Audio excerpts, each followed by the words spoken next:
Buen día, ¿cómo estamos? ¿Se escucha bien? Ahí Sí, esperamos unos minutitos más y arrancamos. Hola, Ale. ¿cómo andás, nena? ¿Se escucha Oh, bien? perfecto. Los que estén desde un mismo celu y sean varios, por favor en el chat de escribir, el resto no porque nos aparece ya en el mismo sistema.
Bueno, vamos arrancando. Buenos días a todos.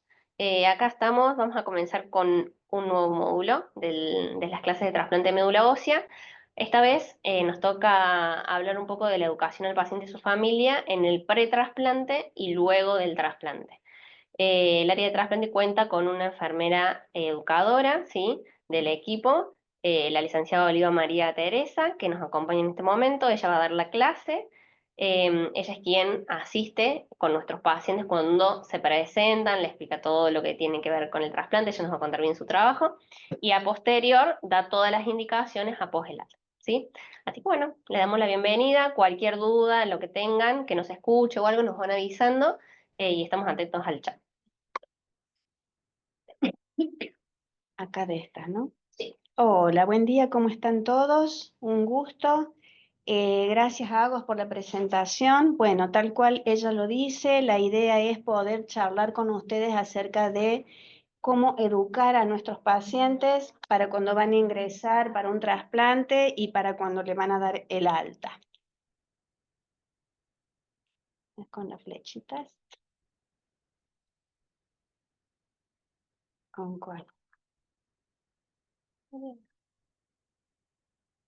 No, ir a la Es rosita. con el otro. Bueno, perfecto. Ahora que entendimos la técnica, ahí vamos.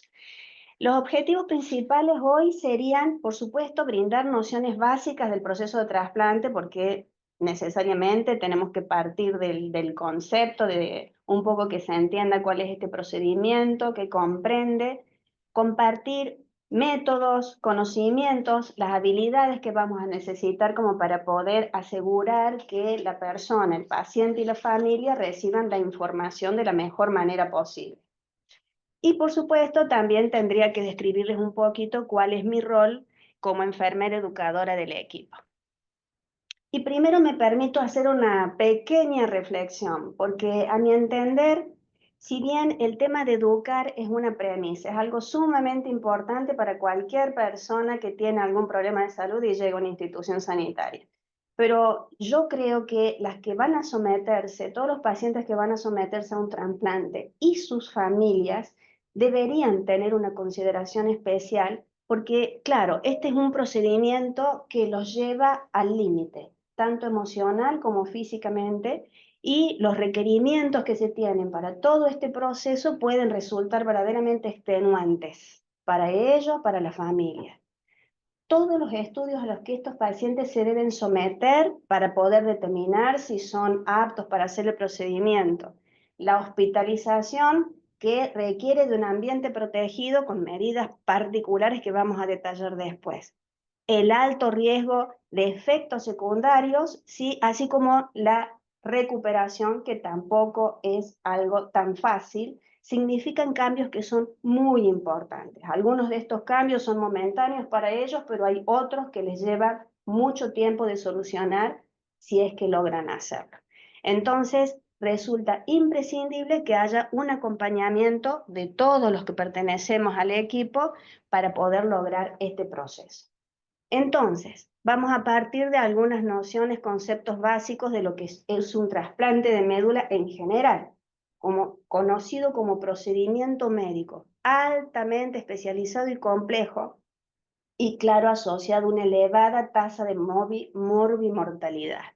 Es el tratamiento de elección tanto para enfermedades malignas como no malignas, como las que están ahí descritas, trastornos hereditarios, enfermedades autoinmunes, etc., donde los objetivos, hablando la generalidad de un trasplante de médula, sin hacer hincapié en ninguno en particular, es el de restaurar o reemplazar la médula ósea destruida del paciente, luego de que éste ha sido sometido a un régimen de acondicionamiento, donde recibe quimioterápicos y en algunas ocasiones asociados a radioterapia.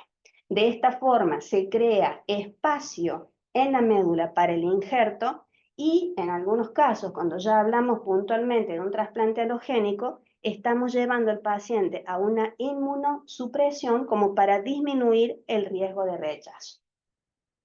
El tiempo que transcurre hasta la recuperación completa de este sistema inmunológico difiere según el tipo de trasplante al que fue sometido, la fuente de células, la compatibilidad que había con el donante, el régimen de acondicionamiento que se ha elegido para ese paciente, y el estado general es muy determinante en qué condiciones llega este paciente para hacer este procedimiento.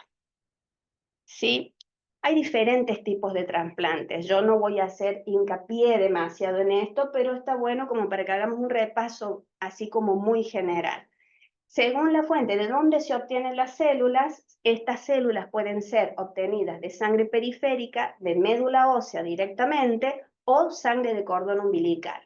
Los tipos de acondicionamientos que pueden recibir estos pacientes son condicionamientos mieloablativos, no mieloablativos y los de intensidad reducida, gracias a los cuales hoy por hoy se pueden hacer trasplantes a personas de más edad. ¿Sí? Los grandes tipos de trasplantes, grandes grupos de trasplantes son los autólogos y alogénicos. En los trasplantes autólogos se obtienen células del mismo paciente. ¿Sí? Primero hay un proceso de recolección de estas células, luego el paciente se somete al proceso de quimioterapia y vuelve a recibir las mismas células suyas que previamente en algunos casos se criopreservaron. En el caso de los trasplantes alogénicos, las células provienen de otro paciente. En este caso pueden ser de células de una persona que está relacionada a ese paciente o no relacionada. Dentro de las relacionadas podemos incluir al grupo de los singénicos, un tipo de trasplante poco común que es el que se da entre hermanos gemelos, y los relacionados absolutamente idénticos, o los haploidénticos, donde la compatibilidad no es al 100%. Y los no relacionados, donde también puede haber variabilidad en la compatibilidad. Pero cualquiera sea estos casos, por supuesto que todos nuestros pacientes requieren medidas de soporte.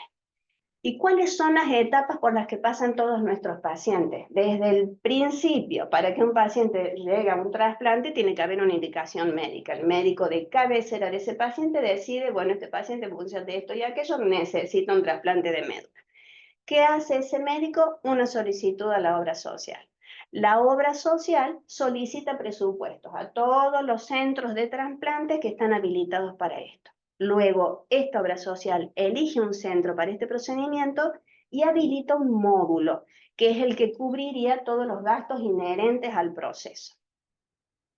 También es importante darle de alta a este evento, o sea, anunciarlo, que quede registrado en los registros nacionales e internacionales de los que forma parte el hospital. Luego, a partir de allí, empieza a haber contacto, paciente-hospital, ya sea por vía administrativa, a través de los médicos o a través mía, en enfermera educadora. Esto se da, por lo general, de manera virtual, con información anticipatoria, una información básica que tiene que tener el paciente y su grupo familiar, para luego llegar a la parte de la presencia. Luego el paciente, una vez que ya llega al hospital, se hacen los estudios pretrasplantes, que son los que van a determinar si el paciente es apto finalmente para poder llegar a ser trasplantado. Se hace firma de consentimientos absolutamente necesarias y la entrevista educativa presencial conmigo. Luego el paciente se interna, recibe su acondicionamiento, llega al trasplante, va a la recuperación, le dan el alta.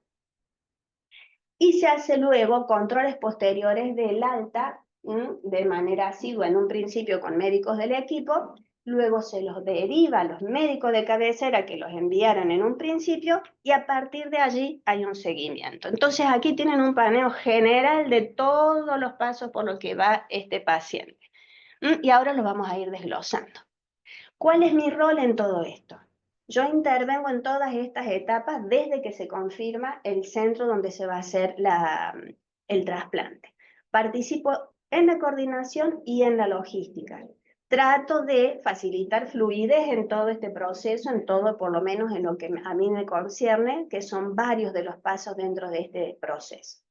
Facilito la posibilidad de que haya una transmisión óptima de información con los pacientes, con los donantes, aunque ahora hace muy poquito se ha incorporado a Celeste como para hacer también apoyo para los donantes, entonces también con los médicos del equipo y con proveedores internos y externos, que los podríamos considerar dentro de los internos, supongamos farmacia, hemodinamia, todos los servicios con los que hay que tomar contacto para las distintas requerimientos que tienen estos pacientes. Y los externos serían básicamente el servicio o el instituto de radioterapia para el caso de los pacientes que reciben este tratamiento. Y resolver situaciones de diversa índole y siempre con accesibilidad. Entonces, mis actividades son hacer un contacto previo virtual para proveerles de información, luego viene el presencial, ahí viene una finalidad administrativa que es la lectura y firma de consentimientos, y la educativa. Control de documentación y registro, porque queda en mis manos corroborar que en todas las historias clínicas de los pacientes figuren cada uno de estos pasos previos. El informe de resultados y recogida de datos que se da de manera más interna dentro de lo que es el funcionamiento del equipo. ¿Cuáles son las claves para poder lograr una cercanía con los pacientes desde el primer momento? Tratar de hacer uso de herramientas que seguramente que todas ustedes ya hacen, porque tienen que ver con herramientas de las que uno puede disponer para poder lograr un buen feedback cuando tenemos que hacer este asunto de capacitar, de educar a alguien, de transmitir una información que a esa persona le sirva. Entonces, ¿de qué hacemos uso? Entre otras cosas, pero a mí me parecieron más representativas estas: empatía, escucha activa, inteligencia emocional. Ninguna más importante que la otra, todo es una interacción. Ponerse en el lugar de la otra persona es fundamental. ¿Por qué? si nosotros nos vamos a la forma en que estos pacientes llegan muchas veces a la instancia presencial, allí es cuando más nos damos cuenta de la carga emocional de estos pacientes y de las familias. Muchos de ellos llegan con un nivel de ansiedad importante. Hay algunos hasta que muestran enojo de alguna forma. Entonces, está en nosotros que sepamos manejar todas estas situaciones. Tratar de ponernos en el lugar de ellos y sus familias. Escuchar activamente todo lo que ellos tengan que decirnos sin juzgar, pero estar atentos a los detalles. Y la inteligencia emocional es manejar todo esto de la mejor forma posible, incluyendo nuestras propias emociones y sentimientos que también los tenemos. Cada persona nos genera algo. Entonces, muy importante lograr que haya un buen feeling con la gente. Desde el primer instante, hacerlos sentir cómodos con el proceso. Y la mejor forma de hacerlo es informar. Es informarles de todas las formas posibles y tratar de, digamos, cubrir todas sus expectativas, porque también vienen con muchas expectativas y esa es una carga importante. ¿Está bien? No les voy a aclarar lo del método Teach Back porque, bueno, todo el mundo ya lo conoce, ¿verdad? Porque se usa permanentemente en el hospital. Entonces, hay un primer contacto virtual que puede ser telefónico o puede ser por vía mail. Allí se envía la información del acta sanitaria y los consentimientos para que, y tanto los folletos también que disponemos, para que paciente y familia puedan con tiempo ir leyendo un poco de esto. Quiero decir que esto es bastante reciente, porque antes esperaba, esto más que nada lo estamos implementando más ahora, con los pacientes que vienen de otras provincias, de otras instituciones. También les hablo un poco de las normas generales del servicio, alguna cosa general de cómo se maneja el ambiente protegido, acerca de cómo, en qué condiciones van a poder llegar a tener un acompañamiento, los objetos personales y demás. Luego viene el contacto presencial. Ahí sí se lee y se firman los consentimientos. Y se da la explicación exhaustiva de toda esta información que previamente se envió, que está en los folletos. También les doy información acerca del catéter venoso central que va a ser necesario colocarles a los pacientes para poder internarse para este trasplante y les entrego el material para que ellos se preparen, lo que sería el baño prequirúrgico, para que lleguen en las mejores condiciones posibles a hemodinamia para este procedimiento. Y obvio, cada una de estas actividades queda registrada en la historia clínica. Bueno, entonces, para poder entender por qué es importante que nuestros pacientes sean, digamos, especialmente cuidados en algunos aspectos, es importante hacer un poquito esta aclaración. Capaz que ustedes ya han recibido otras clases anteriores de quimioterapia, seguramente que ha sido así. Este es un repaso muy general, igual que hicimos con lo del trasplante. La quimioterapia tiene como finalidad destruir células malignas, pero también afecta a las células, sobre todo células sanas, sobre todo de división rápida. La médula ósea como principal y es lo que origina todo esto, los folículos pilosos, la mucosa del tubo digestivo, entre otras. Algunos acondicionamientos, sobre todo los mieloablativos, ¿sí?, pueden llevar a un paciente a la pancitopenia profunda. Todas las líneas celulares se ven afectadas y dentro de ellas los neutrófilos, cuando bajan por debajo de 500, estamos en una situación verdaderamente crítica donde implica necesariamente un aumento en todos los riesgos, riesgos de infecciones y aumento de morbimortalidad. Por tanto, es importante proteger al paciente hasta la recuperación. Voy a poner el micrófono más cerca porque se escucha despacio. Dale. Bien. Lo pongo acá. ¿Te molesta Bueno, ahí? no, para nada. A ver si ahí se escucha más. Dale. Bien. Toda la información que van a recibir los pacientes está detallada en este folleto que les estoy mostrando acá, solamente la tapa, pero esta información está disponible en la página web del hospital. ¿Está bien? Y ahí están todos estos ítems desarrollados, que por supuesto acá están comprimidos, los vamos a charlar un poquito. Antes de que el paciente ingrese, es importante que reciban esta información como para que llegue al momento de la internación ya con todos sus elementos acondicionados. Esto, como hablamos recién, es lo que implica un ambiente protegido. Las habitaciones están especialmente preparadas para esto, entonces todo lo que los pacientes y familia, eventualmente, si alguno entra, tiene que estar acondicionado para no contaminar ese medio ambiente cuidado que nosotros tenemos. Entonces, esto implica cuidados en la ropa. Se les advierte a los pacientes que deben llevar todo lo que es de tela que van a utilizar en la habitación a lavar y secar un lavadero.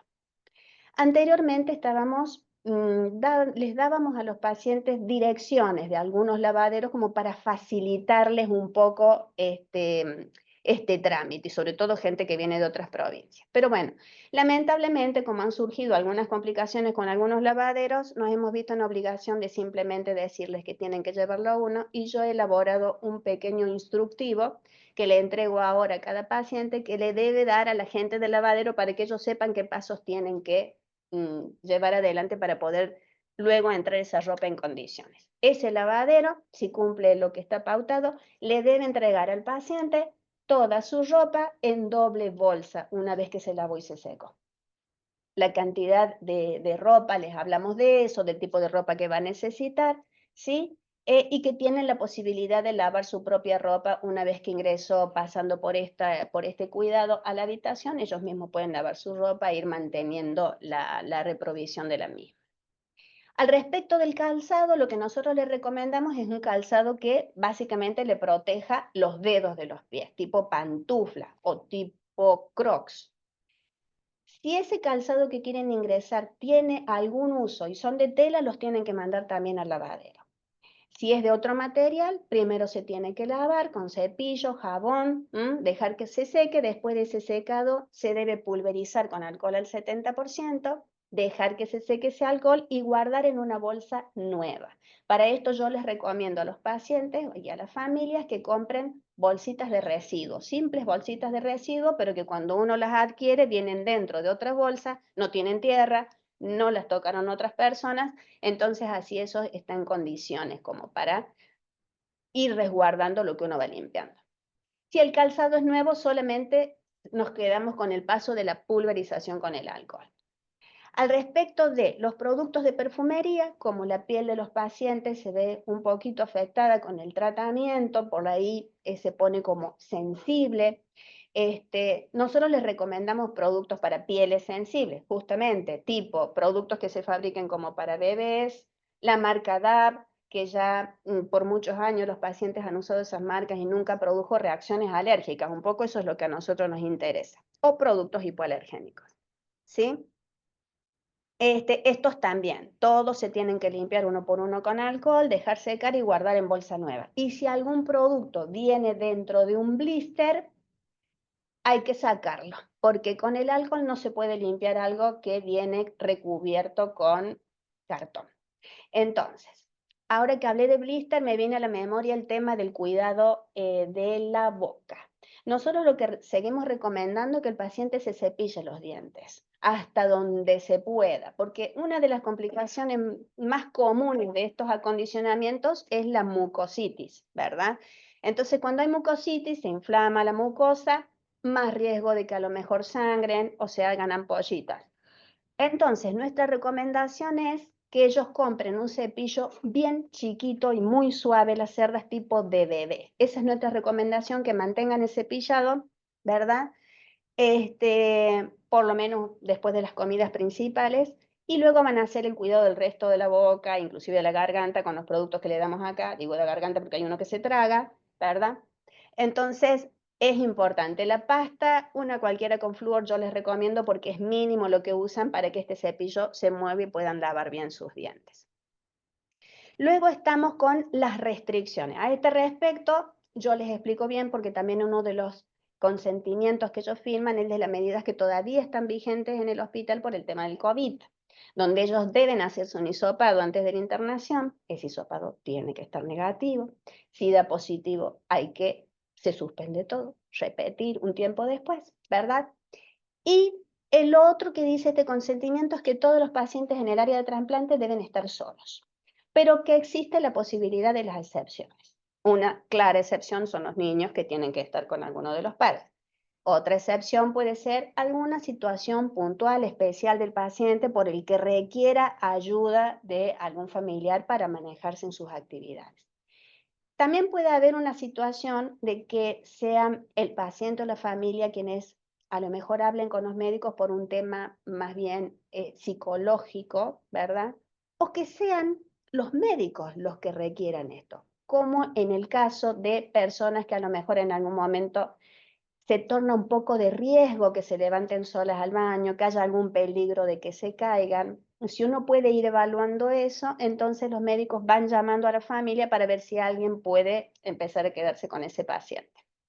¿Está bien? Esas son las restricciones. Y los requerimientos para acompañantes también yo les hago este adelanto porque finalmente se cumpla o no se cumpla, está bueno que ellos sepan que si alguna persona puede ingresar, esta persona tiene que tratar de bañarse en la casa antes de salir, colocarse ropa limpia, venir directo al hospital, tratar de no parar en el camino a hacer trámites, compras u otras cosas para contaminar lo menos posible su ropa. Les aclaro que una vez que llegan al servicio se visten con el material que les entregan las enfermeras del área y les recomiendo que no utilicen anillos, pulseras, relojes, aros largos, bueno, todo esto. Como para que el lavado de manos sea el adecuado para que puedan ingresar. También se les aclara que no pueden usar los familiares el baño de la habitación. El baño es exclusivo del paciente. Y lo otro que no pueden hacer es tomar o comer algo en la habitación, porque si se corren el barbijo estarían contaminando ese medio ambiente seguro en el que están los pacientes para poder cursar toda su neutropenia. ¿Está bien? Perfecto. Normas generales del servicio, un poco incluye esto, les hablo de que ahí no hay horarios de visitas porque no existe, digamos, el término ese no existe, el que va es un acompañante, ¿verdad? Generalidades y los datos que requieren tiempo de solución. ¿Por qué? Porque los pacientes cuando les dan el alta tienen una recuperación mínima necesaria como para que los médicos digan los vamos a dejar salir o les levantamos las medidas de aislamiento de ambiente protegido. Entonces, hasta que ellos tengan su sistema inmunológico funcionando a full, va a pasar un tiempo más. Esto quiere decir que después del alta, durante un tiempo, tienen que seguir teniendo cuidados en su casa. Estos cuidados van a ser más o menos estrictos dependiendo del tipo de trasplante al que fueron sometidos. Bien, voy a dar un ejemplo ya que tienen ahí un par de dibujitos alusivos. Ellos van a saber con anterioridad que no es lo ideal que tengan una convivencia demasiado estrecha con mascotas. Entonces, como no es fácil decirles de un día para el otro, mire, usted se va, pero no tendría que seguir durmiendo con su gatito, que eso es lo más común que pase, que se duerman con los animalitos o que los bañen conjuntos, porque me he enterado de muchas situaciones un poco raras, pero que pasan. Entonces, está bueno advertirles con tiempo de maneras que nadie pretende que la mascota sea sacada del ámbito familiar, pero que vayan tomando algunas medidas como para alejarlas un poquito y que no tengan ese contacto tan estrecho. Lo otro es que la casa idealmente debería estar muy limpia para su llegada, sobre todo si estuvo circulando el animalito, todos los lugares donde se pudiera haber subido. Es importante que en las casas no haya humedades, que no haya plantas adentro, recipientes con agua, con plantas, con flores, peceras. Todas estas pueden desarrollar hongos ambientales. Entonces, a un mismo tiempo también se les hacen requerimientos porque lleva tiempo, si no lo tienen, mosquiteros en las ventanas, en las puertas por el tema del dengue, el desmalezado de todos los alrededores de la casa, todo ese tipo de cuidados son necesarios en esta oportunidad. Ya les vuelvo a decir, yo por ahí hago más hincapié cuando estamos hablando, por ejemplo, de un trasplante halogénico, donde además de todo esto, de la recuperación normal después de un trasplante, los pacientes se van tomando los inmunosupresores. Con la toma de esta medicación, como la misma palabra lo dice, su sistema inmunológico está funcionando al mínimo, entonces es doblemente importante que se tomen en cuenta estos detalles. Si tienen que hacer arreglos en la casa, también se los advierto, con tiempo, siendo que van a controlar que no haya humedades, encuentran alguna pérdida de un caño, que quieran reforzar, pintar, lo que sea de refacciones en el hogar, se tienen que hacer antes que el paciente sea dado de alta. Entonces tienen el tiempo necesario para actuar hasta que ese paciente sale. ¿Está bien? Ese requerimiento es bastante puntual, entre otras cosas, de la gente de infectología. Los ítems a desarrollar durante la internación quedan absolutamente en manos del equipo de enfermeras del área. Ellas hacen educación desde el primer hasta el último momento, inclusive también ellas hacen algún adelanto de los cuidados que van a tener después, así que es un trabajo ahí en equipo. Y es importante por ahí remarcar que cuando los pacientes por alguna razón deben ser trasladados a otros servicios, hay algunos detalles que es importante mantenerlos, ¿sí? Hay que acordarse que estos pacientes están con la neutropenia. Si hubo algún requerimiento puntual por el que fue necesario trasladarlos, en esos servicios se deben respetar todos estos detalles que hemos estado desarrollando hasta este momento. ¿Está bien? Me ha pasado porque yo los voy a ver a los pacientes al alta, de pacientes que me comentan, me trasladaron a tal lugar y no me quisieron dar agua envasada, por ejemplo. Les dieron agua, está bien que a lo mejor argumentan que agua hervida, que no sé qué, que tienen en cuenta, pero es una jarra que a veces ni siquiera tiene buen aspecto. Son detalles en los que uno tiene que estar atento. Hubo otro paciente al que le llevaron fruta fresca, mientras está internado, o sea, todavía no está en condiciones de eso. Entonces nosotras como enfermeras tenemos que estar atentas a que la dieta que se pida, porque por ahí no son las nutricionistas las culpables y no se pide la dieta como debe ser. No sé por qué lado pasa, pero por el lado nuestro tratemos de afinar un poco la puntería en ese sentido. ¿Sí? Llegamos al alta. ¿Vamos bien con el tiempo? Bien. Entonces, acá tenemos que considerar todos los riesgos de esta inmunocompetencia incompleta. ¿Por qué? Porque el paciente sigue con posibilidad de padecer infecciones, otros efectos secundarios y daños de órganos. ¿Cuál es el desafío en este caso? Equilibrar, buscar un punto medio entre los deseos del paciente, que lo único que quiere es salir y volver a su vida normal lo antes posible, con las restricciones de esta inmunodeficiencia. Entonces, ahí es donde está un poco la habilidad de manejar la necesidad que ellos tienen. Volvemos a las claves primeras, las herramientas de los que nosotros tenemos para tratar de conseguir que este paciente adhiera a estas medidas, a estos cuidados. Objetivo, acompañarlos en el proceso. En esto, disminuir sus niveles de ansiedad y con todo esto que logramos, tratar de disminuir también las tasas de readmisión en estos pacientes. Entonces, existe la instancia de la entrevista presencial, donde también les entrego el folleto que acá les muestro, ¿sí? Y a esto le agrego la encuesta de calidad del servicio. Este folleto también está en la página web del hospital. ¿Cuáles son los ítems que se desarrollan en ese folleto? Los cuidados especiales al respecto del manejo de la inmunosupresión. Somos 3 actores diferentes los que hablamos de esto. Las enfermeras hablan, hablo yo cuando voy, los médicos advierten, y aún así hay pacientes que no tienen en cuenta detalles importantes como es que no tienen que tomar el inmunosupresor cuando van a venir al hospital y saben que le van a sacar sangre y ahí viene el dosaje de esta medicación. Pero bueno, nos dejamos en nuestra tarea, tratamos ahí de hacer hincapié en esto. Y sobre todo tratamos de hacer hincapié en que traten de no consumir jugo de limón. Al respecto de la dieta, al respecto de la dieta, ya les voy a aclarar bien allí, pero hay un permiso que han decidido hace muy poco los médicos darle a todos los pacientes trasplantados a que coman algo crudo. O entonces, cuando yo llego a la instancia de la dieta, les vuelvo a remarcar esto, porque hay algunas personas a las que les gusta el pomelo y por ahí lo toman como una buena opción y bueno, en este caso sería fatídico. ¿Por qué? ¿Por qué el pomelo actúa con esta medicación hacia la interacción? Porque inhibe la formación de una enzima que es específica.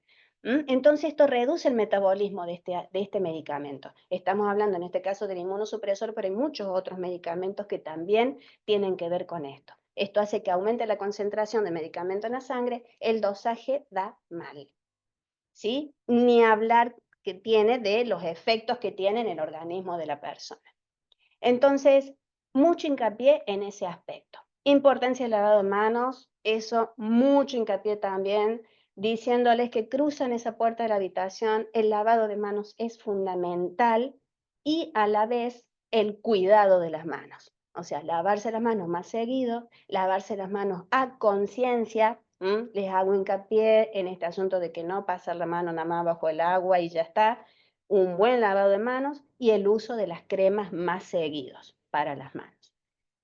Signos, síntomas de alarma, alerta, descripción. Bueno, en este cuadernillo que yo les entrego hay una lista detallada de síntomas de alerta o de alarma para un paciente trasplantado.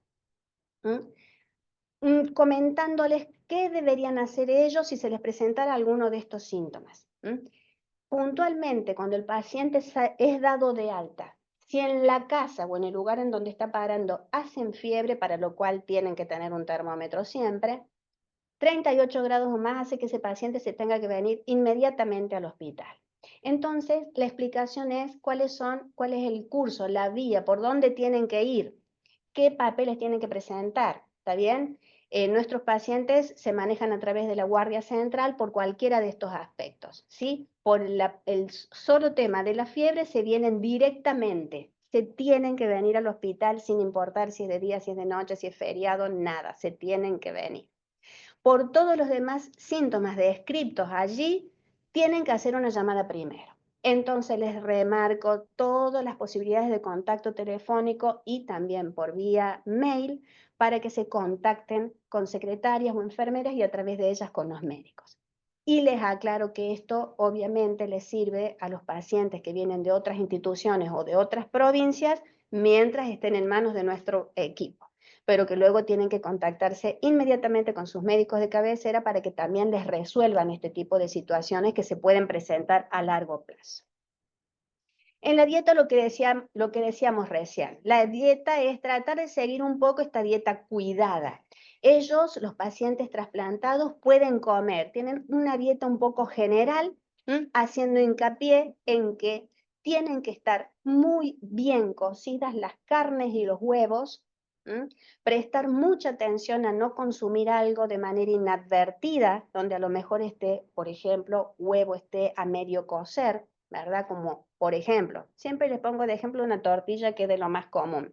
Si uno hace una tortilla, tiene que darle unos minutos más de cocción para estar seguros que lo de adentro se cocinó bien. Por ejemplo, entre otras cosas. Me gusta dar muchos ejemplos prácticos para que ellos traten de ir imaginándose situaciones. Y lo primero siempre que hago es averiguar el tipo de dieta que tiene la persona, qué es lo que come habitualmente antes de empezar a hablar de todo esto. Como para tratar de hacerles ver de que tampoco es que se pide que se hagan grandes cambios, es mantener lo suyo con algunos cuidaditos extras. Recién les decía que estaba este permiso particular de comer alguna cosa cruda. El permiso es una fruta o una verdura, una sola cada 2 o 3 días. Antes que la nada misma, que era antes, este es un avance importante. Entonces, esa fruta o verdura tiene que tener cáscara. Hay que pelarla y comer lo que está seguro adentro. Todo lo que es frutas y verduras les hago mucho hincapié en el lavado, la decontaminación una vez que uno va a hacer la compra. Al volver a la casa, mucha agua, cepillo si tienen y dejar en remojo todo. El agua del remojo tiene que cubrir toda la fruta y verdura. Esta agua tiene que tener hipoclorito o vinagre. En este asunto de las diluciones hay como varias versiones. Yo elegí tomar la que da la OMS, que habla entre 3 y 5 gotas por litro de agua.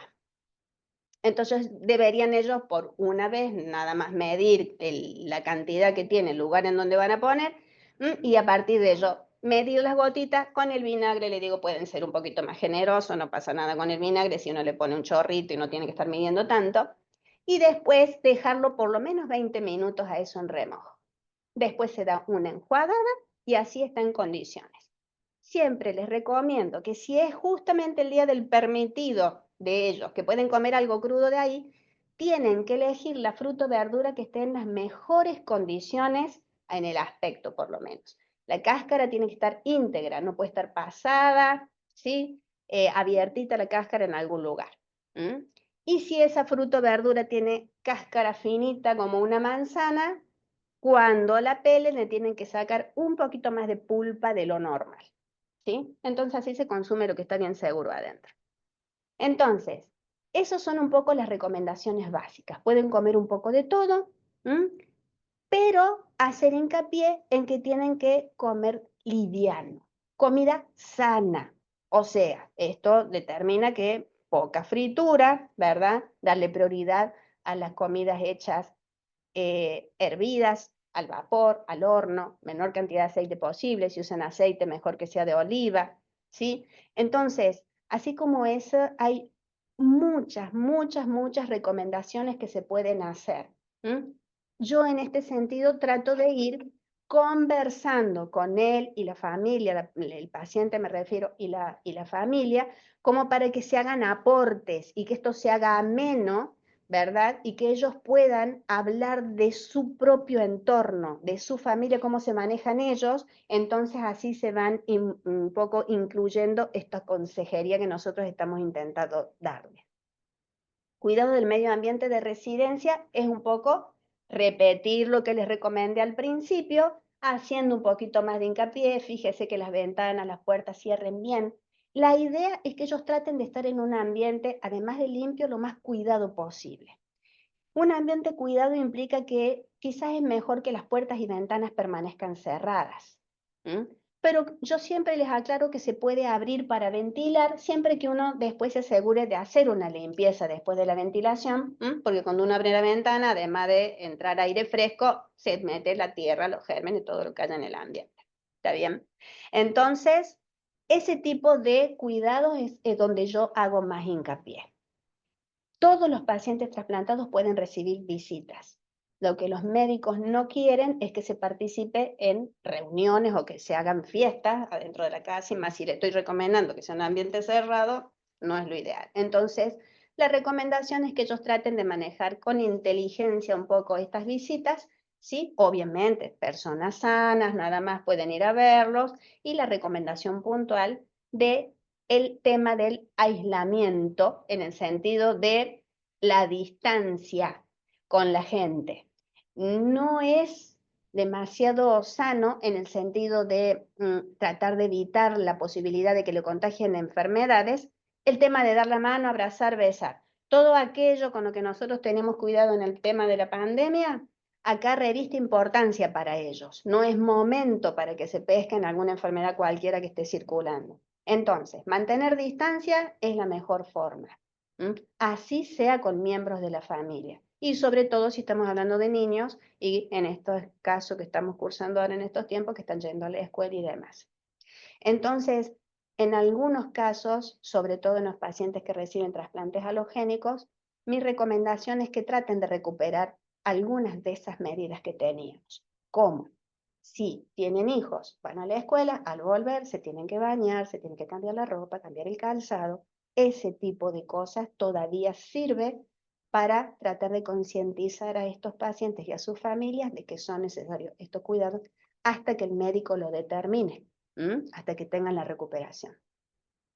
Actividades aprobadas. Desde el momento 1, paciente que es dado de alta tiene autorizado salir a caminar. Siempre la recomendación es que se evalúe cómo está afuera. Evitar salir al sol pleno, mediodía, siesta, si es un día de sol. Evitar salir si hay viento importante, si hay tormenta, ¿verdad? Si es un tiempo calmo, ellos pueden salir, Barbijo, obviamente, para cruzar la puerta de la casa para afuera. Se tienen que poner protector solar. Esto corre particularmente para los pacientes trasplantados alogénicos con el tema del manejo de la inmunosupresión y porque la exposición al sol puede poner de manifiesto una complicación que es la enfermedad de injerto contrahuésped, donde es una complicación que lo más común es que se dé a nivel de la piel, aunque puede afectar a todos los órganos del cuerpo. Entonces, especial hincapié con el tema del protector solar, que tiene que ser factor 50, 60 para arriba, y a eso agregarle unos minutos después, yo les digo 15 minutos después de esto, el repelente de insectos que estamos necesitando porque hay mosquitos en todos los lugares. ¿Está bien? Entonces, una vez que se coloquen todo eso, ponen barbijo, pueden salir a caminar. De allí en más, cuando ellos se van sintiendo mejor, ya saben, porque se los advierto, de que cualquier cosa de actividad física que quieran hacer extra, así sea andar en bicicleta o cualquier otra actividad, tiene que tener aprobación del médico. Los cuidados de la piel ya un poco los relate. La limpieza del hogar y del sitio, o del sitio donde se encuentran provisoriamente, si hay gente de otras provincias, tienen que ver con esto, con la necesidad de tratar de mantener lo más seguros los ambientes en los momentos que vamos a ventilar. Mi recomendación es que traten de sectorizar la limpieza y la ventilación, que no se abra toda la casa a un mismo tiempo, que es mejor ir haciendo habitación por habitación, cerrando la puerta en esto. Los productos de limpieza pueden usar los que quieran, no hay nada que sea probadamente ni súper recontra efectivo, ni que no se pueda usar. Se pueden usar todos los elementos que quieran. Desde nosotros, desde el hospital, la única recomendación que podemos hacer de siempre es el hipoclorito diluido. Les explico la necesidad de no mezclar con otros elementos y demás. Eso ya son cosas menores, ¿sí? Pero un poco tiene que ver con eso. Entonces, todo esto está desarrollado en este folletito que yo les mostré recién, ¿sí? Y luego viene el tema del seguimiento. El paciente ya se fue de alta, entonces, si este paciente pertenece a esta institución, va a hacer controles, la asiduidad va a depender de en qué condiciones le dieron el alta. Los primeros controles son más seguidos, luego van un poco más espaciados, ¿verdad? Pero tienen seguimientos por lo general pautados a los 3, a los 6 meses, al año, y luego cada vez que se cumple un año del trasplante. Si el paciente es derivado de otras instituciones, también los primeros controles son asiduos y en este hospital, y cuando ellos se encuentran en las condiciones necesarias, son derivados a sus médicos de cabecera, donde les siguen haciendo estos controles en función de un resumen de historia clínica y una carta de recomendaciones de seguimiento que hacen los médicos de esta institución para los médicos de cabecera. Todos los datos que se obtienen, porque aparte de estos seguimientos, cuando los pacientes vienen de otras instituciones, a los 3, a los 6 meses, al año y cada vez que cumple el trasplante, lo hago yo, telefónicamente.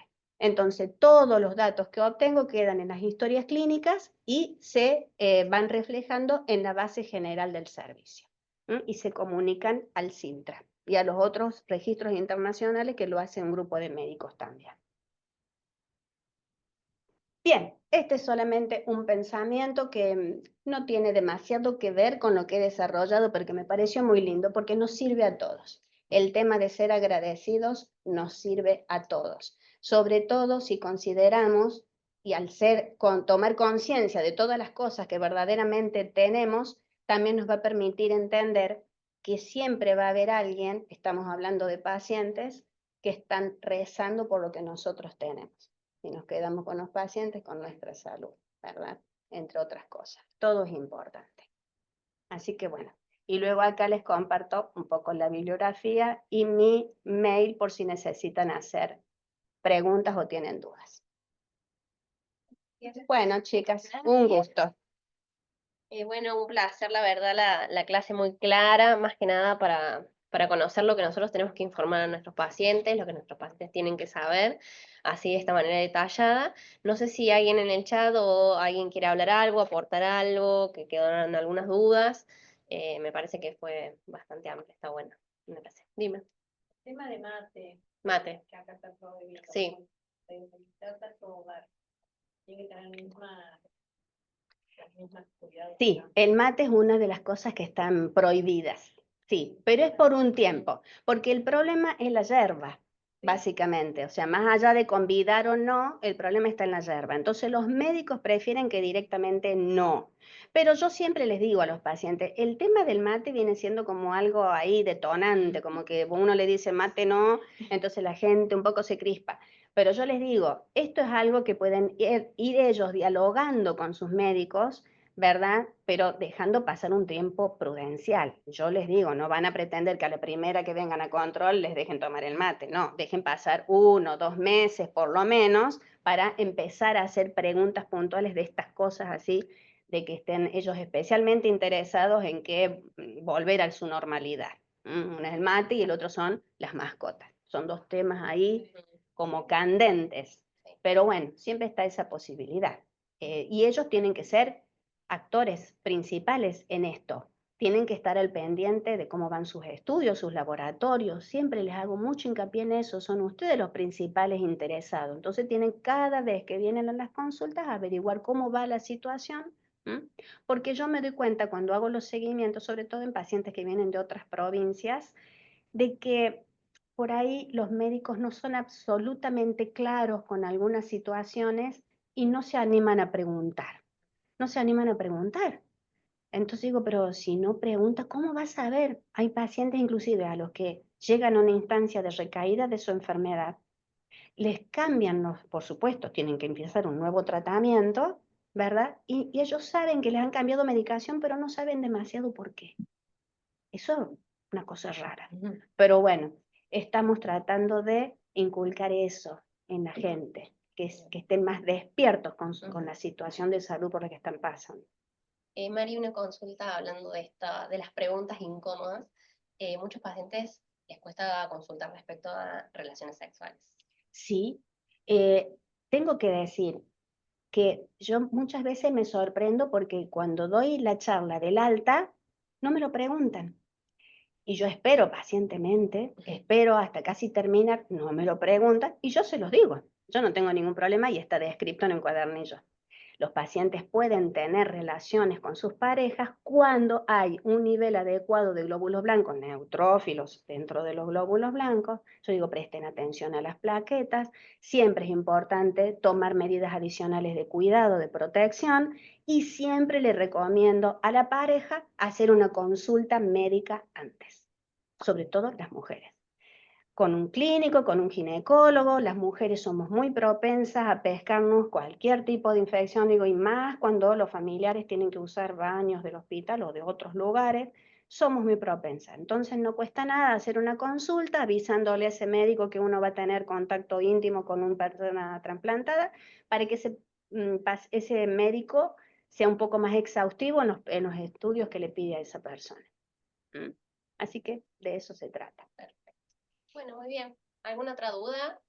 Sí, yo. Ah, bueno, dime. Volviendo a la cuestión del mate, por ahí se les explica al familiar y al paciente, no el tomar mate en sí, sino por qué es la cuestión de la yerba. Se les explica bien cuando entra, porque por ahí Claro. uno... Totalmente, porque si uno no les explica bien, no logra la adhesión. Claro, Entonces, porque que vos me por decías ahí... a mí, no lo hagas, pero no me das una explicación clara, y bueno, yo ante la duda lo hago, pero no, Claro, se explica porque por ahí claramente.